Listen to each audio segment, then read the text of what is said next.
bergabung. Selamat malam, Mas Bagus. Halo. Halo, selamat malam, Mas. Oke, Mas Bagus, ini lokasi di Kedung Mundu ya? Ya, kurang lebihnya boleh sebut tempat, Mas? Kalau itu tidak berkaitan dengan perumahan, ya kan? Kalau perumahan kan itu ada hubungannya dengan pengembang. Terus habis itu. Di situ dekat sekolahan, dekat perumahan gitu, saya harus samarkan itunya. Kalau menurut saya sih, selama tidak begitu spesifik nggak masalah sih, Mas. Boleh. Oh gitu ya. Baik, saya akan coba ya. Langsung? Boleh silakan, Mas Bagus. Oke, kalau harinya saya masih ingat ya. Itu kan tahun kejadiannya kurang lebihnya tahun 2015. Itu saya kan kerja di salah satu toko elektronik, Mas, di daerah Fatmawati. Biasa pulang jam 9 malam. Cuman karena itu kan kebetulan kita pas hari Sabtu, hari Minggu saya ada rencana mau kerja bakti atau kerja sama toko cat ya. Kita mau bikin istilahnya ngecat rumah salah satu penduduk di daerah Kali Alang. Makanya saya diizinkan pulang lebih awal. Akhirnya saya pulang jam 5:30 sore atau menjelang maghrib. Oke. Setelah itu karena rumah saya kan di Semarang Atas, biasanya saya akan pulang lewat di daerah Sigar Bencah. Cuman nggak tahu kenapa waktu jam itu kok saya tiba-tiba perasaan saya kok nggak pengen lewat di daerah Sigar Bencah. Saya pengennya kok belok ke kanan atau ke daerah Kedung Mundu. Sampai sana saya awalnya nggak terjadi apa-apa sih, Mas. Saya ini berusaha Mas ya, sambil mengingat sedikit-sedikit ya, soalnya tahun 2015 sudah agak lama ya. Terus kebetulan saya mulai masuk ke daerah belokan itu, dari pom bensin masih lurus, tiba-tiba saya merasa kendaraan saya kayak kebentur sesuatu.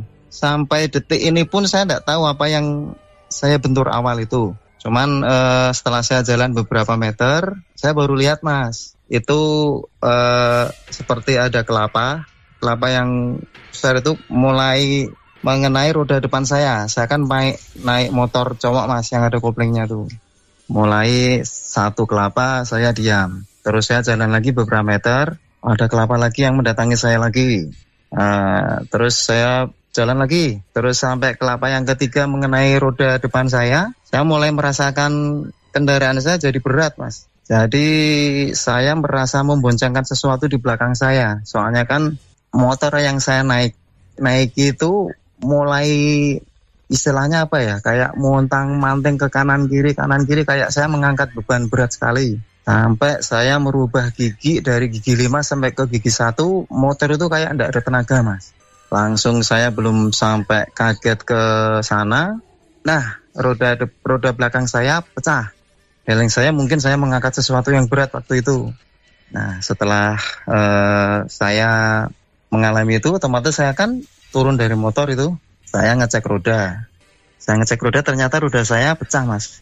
Nah, mulai dari saya lihat roda itu, terus kan saya terus lihat ke depan ya, di dekat salah satu SMA. Ya, SMA-nya di kiri jalan. Nah, yang saya lihat saat itu sudah tidak kayak di daerah Kedung Mundu, Mas. Yang saya lihat saat itu kayak ada perkampungan, tapi jarak rumah satu sama rumah yang satunya itu berjauhan. Ada sedikit kabut, tapi kabutnya agak tajam ya. Yang saya rasakan kabutnya itu kena pipi saya itu sampai agak perih, kayak kita kesetrum ringan gitu loh, Mas. Itu yang saya rasakan itu. Terus saya saat itu sih, saya benar-benar kayak dilupakan kalau itu ada di daerah Kedung Mundu. Soalnya yang di pikiran saya waktu itu hanya seperti ini, Mas. Tempat seperti ini saya dapat tambal ban dari mana? Istilahnya dapat tambal ban di mana? Terus oke lah, karena sudah nggak kepikiran kalau itu di Kedung Mundu, saya udah dilupakan gitu daerah Kedung Mundu. Saya jalan pelan-pelan, Mas, sambil nyari. Ternyata di sana ada tambal ban tuh berjejer-jejer, Mas. Di kanan kiri ada tambal ban tuh banyak sekali tuh. Kok saya coba yang ke kiri ya, yang ke kanan nggak saya perhatikan. Kiri jalan tambal ban yang pertama, lihat saya langsung lari, langsung outletnya ditutup. Oke lah, saya pikirkan masih banyak nih. Saya ke tambal ban yang kedua, lihat saya lagi, outletnya ditutup lagi, terus orangnya masuk lagi. Yang ketiga, karena dia menghadapnya membelakangi saya, kan dia tidak paham kalau saya datang, Mas. Itu saya panggil, begitu dia lihat saya, dia juga lari. Akhirnya ketemu yang keempat itu ada, kayaknya dia udah siap nyambut saya. Tapi di tambal ban yang ini, yang keempat ini, itu kebetulan ada kayak tempat makannya, Mas. Jadi tambal ban plus kayak ada tempat buat minum sama makan. Kayak istilahnya warung kecil itu loh, Mas. Nah, itu pikir saya kan lah, ini ngomong kebetulan ada tambal ban di sini. Saya datang, penerimaan orangnya sudah nggak ramah dulu. Dia berdiri tegap, lihat saya kayak mau apa ya? Istilahnya saya di sana tuh kayak dianggap pengganggu. Dia ngomong pakai bahasa Jawa kasar, Mas. Cuman saya asumsikan pakai bahasa Indonesia ya. Intinya tuh kenapa saya ke sini? Ya saya ngomong, ini kan kendaraan saya bocor, Pak. Saya harus tambal ban di sini. Lah kamu orang mana? Saya jawab, saya orang Banyumanik. Dia ketawa, Mas. Banyumanik kok bisa sampai sini tuh? Kamu nempuh jarak berapa kilometer? Saya cuma heran aja. Karena saya mau nanya lebih banyak, orangnya sudah ngomong gini. Ini kendaraanmu saya bentulkan, saya bereskan. Tapi kamu jangan banyak tanya. Kamu kalau banyak tanya, kendaraan nggak saya bereskan. Karena saya satu-satunya tambal ban di sini. Saya kan dengar kayak gitu, saya ketawa sama agak istilahnya nahan tawa ya. Saya lihat tambal ban begitu banyak kok. Sambil pura-pura saya berharap dia nggak tahu, saya mencoba lihat kanan kiri, lihat tambal ban. Saya tadi kan lihat banyak ya. Ternyata betul, Mas, di sana tambal ban udah hilang semua, tinggal dia. Jadi nggak ada lagi. Oke lah, setelah itu karena orangnya sudah nggak enak dulu, saya diamkan dia garap motor saya. Sambil nunggu dia garap motor saya kan manggil ibu. Kan ada ibu-ibu di situ. Tadi saya lihat tuh, saya pengen teh panas. Saya ulangi tadi kejadiannya 5:30 ya, Mas ya. Ya oke. Terus saya berusaha panggil ibu itu buat bikinkan saya teh. Tapi ibu itu sampai saya teriak-teriak berkali-kali, enggak keluar-keluar. Bapaknya yang tambal ban juga enggak berusaha manggil ibunya tuh enggak, Mas. Jadi saya kayak enggak dianggap gitu loh. Ya udahlah, saya enggak dianggap. Nah, terus bapaknya bilang gini, ini kalau mau digarap bayar dulu. Kalau nggak punya uang, nggak usah nambal ban. Saya kasih uang, saya masih ingat 100.000 dan tidak dikembalikan sampai sekarang. Dan saya juga tidak minta kembalian. Oke, terus tak kasih uang 100.000 dulu buat ibu ini, bawa 100.000 diambil. Terus ibunya tidak keluar kan? Saya kan bingung, saya pengen minum, tapi tidak ada ibunya. Saya coba, adalah saya mau makan seadanya, pikir saya. Di situ yang masih banyak kan terlihat menyenangkan tuh tempe itu, Mas. Tempe kayak tempe goreng gitu. Tapi saya pegang itu dingin sekali, kayak es batu. Nah, tempenya juga yang satu sama yang bawah sama yang itu nempel semua, jadi diangkat tuh tidak bisa. Jadi memang, ini memang saya tidak boleh makan di sini lah, pikirnya seperti itu. Udah saya taruh lagi tempe saya. Udah, sambil saya nunggu, bapaknya itu nunggu sampai selesai. Udah itu begitu kendaraan sudah ditempel, dia ngomong, kendaraan kamu sudah jadi. Saya baru mau ngomong, mau bilang terima kasih, mau apa, dia udah masuk, Mas. Outlet itu ditutup lagi, kayak yang sebelumnya dulu. Langsung ditutup, dah. Terus saya pulang. Tapi gini, Mas, kondisi saat itu kan saya nggak pegang handphone, nggak pegang apa-apa ya. Itu saya di handphone saya, itu saya bikin status macam-macam loh, Mas. Istilahnya ada kata-kata seperti ini, tolong bantu saya nggak tahu ini di mana. Terus ada lagi status lagi, saya takut, tolong yang baca status saya, tolong bantu saya. Terus satu lagi, saya benar-benar tidak tahu saya ini di mana, minta tolong. Di handphone saya ada status seperti itu, padahal saat itu saya nggak pegang handphone sama sekali. Makanya kan banyak pesan masuk itu, tapi saya ketawanya setelah saya nanti sampai rumah, Mas. Tapi ini ceritanya saya lanjutkan dulu. Setelah orangnya masuk, saya lihat ada hujan rintik-rintik. Keadaan saat itu masih sepi, Mas ya, masih tidak ada apa-apa ya. Sampai suara jangkrik aja saya dengar. Suara jangkrik itu saya dengar. Terus saya mulai, karena hujan, saya pakai jas hujan. Anehnya setelah saya pakai jas hujan itu, saya mulai melihat ada sinar lampu dari mobil, dari motor, udah kelihatan, Mas. Dan saat itu saya juga masih nggak ingat kalau itu di Gedung Mundu atau mana tuh, saya masih kayak nggak paham itu. Saya langsung aja, saya starter motor saya jalan. Anehnya setelah beberapa meter, itu yang nyelip motor saya, yang berpapasan di depan motor saya itu tidak ada yang pakai jas hujan, karena kondisi saat itu tidak hujan. Jadi saya keluar sebentar tuh sudah tidak ada hujan lagi dan jalan kering. Akhirnya saya hujan saya lepas lagi karena yang hujanan cuma saya saat itu. Setelah saya tahu kalau ternyata saya hanya hujanan seorang diri. Oke lah, tapi saat itu kan saya juga nggak gagas ya istilahnya ya. Ya saya pulang dengan santai. Keanehan itu terjadi kan begitu saya ketuk rumah saya, ternyata itu sudah jam 11 malam. Jadi saat itu istri saya buka pintu, lihat saya, wah muka saya katanya udah nggak kayak saya mas. Muka saya itu udah pucat, udah kayak hantu istri saya lihat. Bahkan istri saya pun lihat saya saat itu ketakutan sekali. Ini istri saya ada di sini, lagi dengerin sama anak-anak ini saya cerita. Ya, terus istri saya takut ya saya ke kamar mandi, saya mandi untuk menghilangkan aura apalah. Nah, oke cerita enggak cukup selesai sampai di situ. Karena besoknya kan kita harus ada chat mas ya, harus kita kan ngechat kan. Dan malam itu pun saya masih nggak paham ya sampai kejadian saya, sampai teman saya WA saat itu saya pakai BlackBerry ya, masih pakai BBM. Pakai BBM teman saya sampai ngechat saya, minta bantuan apa, itu baru saya baca malam sampai rumah tuh loh. Aku kok minta bantuan, saya aja bikin status saja enggak. Ternyata statusnya banyak tuh berentet-rentet mas. Saya juga nggak gagal lah saat itu masih bingung masih itu ya. Nah, besoknya saya ada acara ngecat yang tadi saya bilang itu. Baru sampai keluar di daerah Sukun ya. Motor saya tuh udah goyang-goyang gak enak mas. Masih kayak motor itu kacau gitu loh. Akhirnya saya di tambal ban yang di dekatnya ini pabrik Fumira. Sampai saat ini masnya mungkin masih di situ, masih ada yang nempel motor saya yang baru ini. Kan saya kesana intinya mau lihat mas ini kendaraan saya habis tambal ban kok kayak gini. Masnya jawab gini, mas ini yang nempel kamu sendiri atau tambal ban? Saya ngomong loh, saya tidak punya kemampuan nempel ban mas, ini saya tempel di daerah Gedung Mundu. Loh kalau memang yang nempel tambal ban tidak mungkin masangnya seperti ini katanya gitu. Loh emangnya kenapa mas? Ini kayak dimasukkan pakai tangan loh mas, kayak dibongkar-bongkar pakai tangan. Ini tidak ada alat sama sekali kalau saya lihat. Dan ini baut yang ke speaker belakang itu nggak dikasih.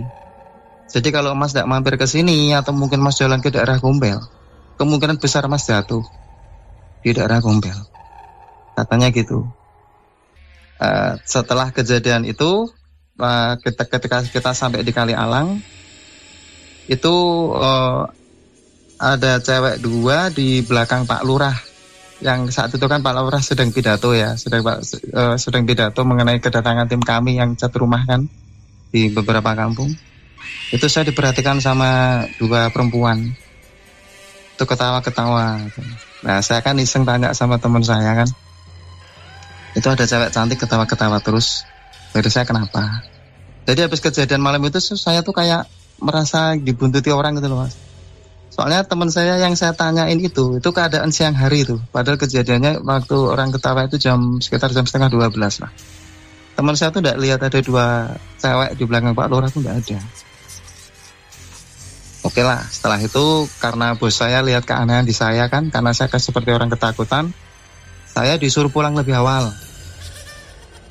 Tapi saya tidak pulang waktu itu mas.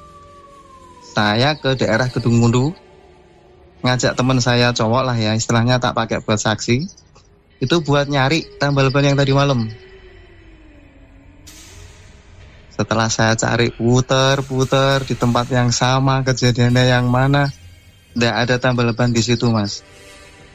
Nggak ada satupun. Itu cuman jadi toko cat. Terus saya malam saya tanya sama yang di tukang cat, kalau malam ini apakah di sini ada tambal ban? Tidak ada katanya. Nah kurang lebihnya cerita saya seperti itu mas. Dan sampai sekarang masih bingung saya. Oh ya jadi gini, waktu itu kan kejadiannya di dekat salah satu SMA ya. Tak sebut aja lah di dekat kampung Semawis ya, dekat kampung Semawis. Tapi begitu saya selesai tambal ban itu, ketika saya waktu kondisi hujanan itu, saya di daerah Sompok. Berarti kalau tak runtun kan itu saya dorong itu berarti dari Kampung Semawis sampai ke Jalan Sompok Baru. Kurang lebihnya cerita saya seperti itu, Mas. Oke. Cerita cukup detail, jadi silahkan deh Mas Febri langsung yang menanggapi. Ini kalau misal kita denger ya, memang bukan tipikal cerita yang ngebentuk imajinasi sosok astral seperti apa gitu. Tapi kalau misal kita merasakan alur ceritanya, ini benar-benar menarik. Karena ada dimensi waktu, kemudian juga ada hal-hal lain yang apa ya, bisa dirasakan ya, bahkan melibatkan orang lain ya, dalam artian kayak istri juga tahu bahwa pulangnya kemalaman. Kemudian tambal ban yang kedua juga ngasih komentar bahwa ini tuh nggak benar garapannya. Iya. Oke. Tapi sampai sekarang Mas nggak tahu ya gimana itu apa namanya story BBM itu bisa ke-update seperti itu ya? Belum tahu. Sampai sekarang nggak tahu. Saya kayak nggak sadar waktu itu. Dan saya ini saya kena kabut itu pun juga tahunya setelah saya sadar, Mas. Setelah saya runtutkan ceritanya, ternyata sebelum masuk ke daerah, sebelum saya kena yang kelapa yang pertama itu, saya tuh nembus kayak kena di kabut. Dan kabutnya tuh kayak bukan putih, tapi kayak kabut kayak badai pasir merah. Itu tapi saya setelah sadar baru saya tahu, oh ternyata saya melewati ini. Dan yang saya rasakan tuh enggak kayak kabut, Mas. Jadi kayak kena pasir tajam-tajam. Pokoknya kalau kena pipi, kena muka tuh kayak apa ya istilahnya kalau orang Jawa sengkring-sengkring gitu ya. Nah itu sebelum masuk gitu yang saya rasakan situ. Yang saya rasakan itu. Waktu itu istri gimana, Mas? Maksudnya kan Mas bikin apa ya? Status BBM ya ngomongnya ya. Iya. Ada respon? Istri saya pun tanya, ini posisi di mana? Termasuk teman-teman, ada apa? Pada tanya semua, Mas. Enggak ada yang saya jawab satu pun. Dong itu kejadiannya kan waktu saya sampai rumah baru saya lihat handphone. Loh kok saya bikin status banyak sekali. Kalau saat itu posisi handphone saya di dalam tas saya loh. Itu yang saya bingungkan juga sampai sekarang. Oke. Ini gitu. berarti lewat Sigar Bencah turun belok ke kiri ya? Iya. Kalau mau detailnya tuh sebenarnya dekat SMA 15, Mas. Belok di situ. Oke, Mas Febri silakan. Ya. Selamat malam Mas Bagus. Ya.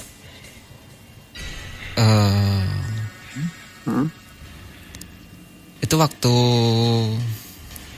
Mas Bagus melihat kayak ada perkampungan itu suasananya seperti pedesaan ya Mas? Betul. Jarak rumah satu sama rumah satunya jauh Mas, berjauhan.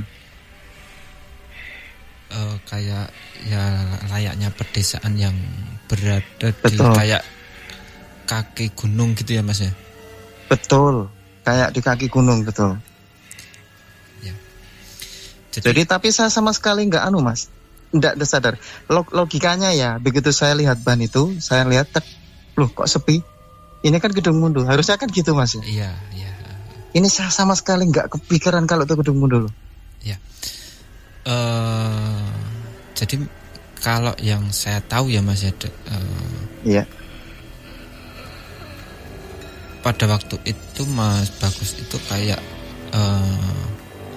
sebenarnya yang ditabrak itu bukan kelapa ya. Tadi kan yang dilihat sama Mas Bagus itu kelapa ya. Kelapa, iya. Kayak kelapa tua Mas. Ya. Setelah saya saya perhatikan yang ditabrak tadi itu sebenarnya kayak pintu. Ya. 3 kali saya nabrak, saya masih ingat. Jadi kayak yang saya tabrak atau yang mengenai roda saya? Yang ditabrak, maksudnya? Yang saya tabrak. Waktu itu kan Mas Bagus kayak merasakan kayak menabrak sesuatu gitu ya, dan yang dilihat itu adalah sebuah kelapa gitu ya. Iya, betul. Sebenarnya itu apa ya, kayak nabrak pintu gitu. Dan saya sendiri juga heran ya Mas ya, kenapa kok pada waktu itu posisi ini ada di situ, padahal tadi saya sempat kayak mencari-cari ya posisi ini, perkampungan ini dan dunia ini tadi ya, dunia yang dimasuki sama Mas Bagus ini sebenarnya bukan di situ gitu.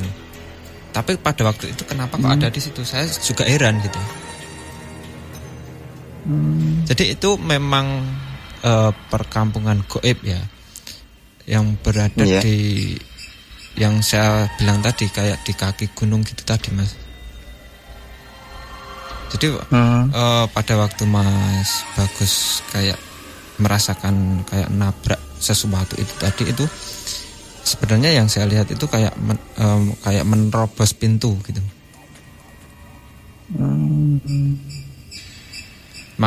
Makanya nggak heran ya kalau pada waktu itu Mas Bagus sendiri pikirannya itu nggak sadar dan nggak tahu ini di mana gitu.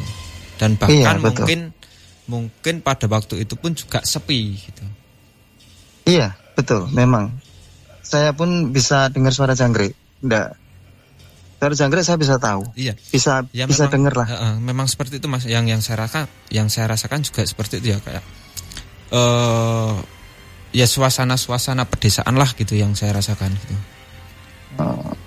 Itu maksudnya apa Mas? Maksudnya saya ngalami seperti itu tuh buat apa gitu loh? Maksudnya tuh kenapa gitu loh? Ada yang salah sama saya atau gimana? Enggak. Kalau ada yang salah sama Mas Bagus, kalau saya pribadi bilang enggak gitu Mas. Jadi pada waktu itu memang hanya kebetulan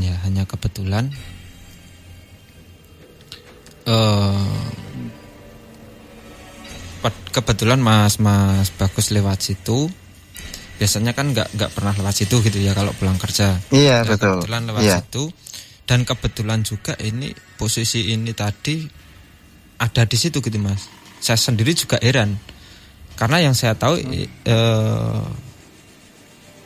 pedesaan ini tadi itu tempatnya bukan di situ gitu Mas. Tapi pada waktu itu kenapa kok ada di situ? Saya sendiri juga heran. Dari tadi saya cari-cari juga belum ketemu gitu. Tapi yang pasti desa ini bukan di daerah situ ya Mas ya, desa gaib ini ya, bukan di daerah situ gitu. Oh gitu ya. Saya kurang paham. Makanya sampai sekarang saya masih. Artinya bukan berarti tempat itu angker, Mas Febri. Kalau tempat tersebut dibilang angker, bisa dibilang angker karena ada beberapa sosok astral yang ada di situ gitu. Dan yang saya tanya dan juga ada beberapa sosok astral yang ada di situ, jahil itu ada gitu. Kalau soal itunya Mas, yang nambal ban kendaraan saya itu apakah orang bener atau gimana tuh? Kalau itu bukan manusia ya Mas ya, kalau yang saya lihat ya. Bahkan yang sempat dilihat sama Mas Bagus sendiri yang kanan kiri katanya tambal ban itu semua makhluk astral gitu Mas. Dan untung Mas Bagus ini ketemu sama sosok yang mau membantu. Iya. Jadi ini walaupun tanggapannya katakanlah bapak-bapak ini ya, walaupun tanggapannya itu nggak enak, tetapi sosok ini yang membantu Mas Bagus gitu untuk keluar dari situ gitu loh Mas. Walaupun tanggapannya nggak enak ya, maksudnya kayak orang yang bikin betul sih Mas. Iya, cuman yang bikin saya bingung itu saya kehilangan uang 100.000 loh Mas. Itu saya bayar sama orang itu loh. Makanya kan pikiran saya tuh agak bingung, ini kok makhluk halus tapi gimana kok, tapi kok saya bayar juga gitu. agak aneh gitu loh. Sampai sekarang tuh saya masih bingung sampai kalau masalah yang bayar itu tadi ya Mas ya. Kalau masalah yang bayar itu sebenarnya Mas Bagus ini nggak bayar kepada bapak itu. Tapi Mas Bagus itu istilahnya apa ya, membuangkan uang ini di jalanan gitu Mas. Gitu. Kalau orang Jawa itu kayak buang sial gitu loh Mas. Ya Mas. Ya Mas. Itu. Jadi bukan, walaupun di penglihatannya Mas Bagus ini uang tersebut diterima sama si bapak itu tadi ya. Iya. Tapi sebenarnya bukan buat bapak itu tadi gitu Mas. Iya Mas, paham saya. Dan bapak ini tadilah yang menyelamatkan Mas Bagus keluar dari itu semua gitu. Iya Mas. Bahkan mohon maaf Mas Bagus sampai sekarang masih apa ya, bisa merasakan atau melihat sekelebat-kelebat itu gak? Atau lebih peka atau enggak Mas setelah keluar dari situ ya, setelah mengalami itu gitu. Nah setelah kejadian itu ini kayaknya Mas juga udah nebak ya kayaknya ya. Setelah kejadian itu saya sering berobat ke sana sini Mas. Bahkan saya sampai ke Magelang. Bahkan terus di daerah kemana itu saya sering, karena saya terlalu mudah lihat makhluk astral. Ya. Itu efek dari itu tadi ya Mas ya, kejadian itu tadi gitu. Iya, saya sudah berobat kemana-mana Mas. Bahkan ngajak anak istri juga, bahkan ke mertua juga ikut nganterin saya. Karena memang setelah kejadian itu, ya betul, memang ada yang bisa. Ya. Pernah hilang Mas, pernah hilang, tapi muncul lagi. Ya memang hilang itu sebenarnya bukan hilang ya, hanya kayak menutup beberapa saat gitu, nggak lama gitu Mas. Gitu, iya Mas, betul. Dan setelah kejadian itu masih ada lagi sih Mas. Mungkin kalau saya ada waktu lagi, saya mungkin bisa cerita beberapa di beberapa nightmare, dicerita di nightmare. Cuma ceritanya mungkin tidak sepanjang ini. Ini pengalaman saya yang paling, istilahnya mungkin tidak akan saya lupakan sampai kapanpun kejadian yang ini. Ya karena ini sudah masuk ke dunia mereka gitu. Dan yang saya heran itu sebenarnya kampung ini bukan di situ titiknya ya. Iya, itu makanya tadi saya tanya ke Mas Febri apakah berarti tempat situ angker atau gimana? Karena biasanya kan kalau misal kayak kita penelusuran ya, waktu itu kita ke Batang, Mas bilang di sini ada perkampungan gaib, di sini ada kerajaan jin gitu ya. Karena memang letaknya di situ. Jadi ketika kita mungkin masuk ke gerbangnya ya bisa jadi kita masuk ke dimensi mereka gitu ya. Tapi kalau ini artinya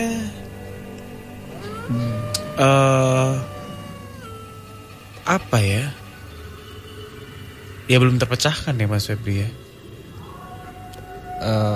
Kalau soal letak desa ini sampai sekarang saya belum tahu jawabannya ya Mas. Tapi yang pasti bukan di situ. Bukan di situ gitu. Dan yang saya tahu apa ya? Artinya gerbangnya juga bukan di situ dong. Bukan. Yang saya heran kenapa pada waktu itu ada di situ gitu loh Mas. Okay. Mungkin nanti kalau saya penasaran, saya tinggi, mungkin nanti akan saya cari juga. Oke, baiklah. Kita sambung lagi minggu depan ya, boleh. Mas Bagus, terima kasih banyak ya. Ini jadi cerita Mas, pembuka dan sangat menarik ya. Thank you. Selamat malam. Terima kasih Mas.